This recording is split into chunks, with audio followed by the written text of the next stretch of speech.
My name is Morten and I'm an industrial designer. I have just recently executed this rooftop extension. We had lived here for 9 years.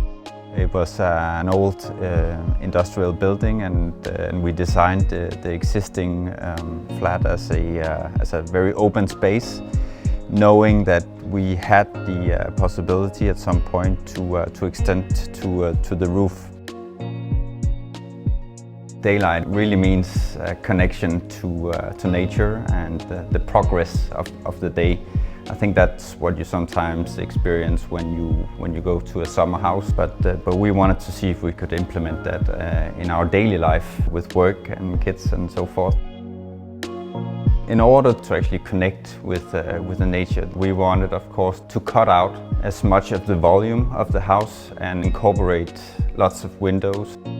Usually you are a little limited in terms of size of rooftop windows, but with Vario by VELUX and the possibility to customize, that was really a great chance to kind of fit it perfectly to the architecture. The rooftop extension is definitely our favorite place. It has become kind of like a recharging station for us to be here.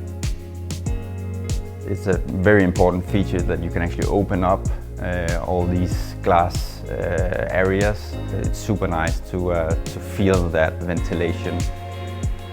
In the shower, we had the possibility to actually make the walls of the shower flush with the windows, and it gives just an extraordinary experience that it looks as if there's no roof on top of the shower. And the same goes for the bedroom up here. Just around midnight every day we have the Big Dipper just above our heads. This experience that you can see so far out in the space when you lay your head to have your sleep was very exciting, and we were super happy with that little feature.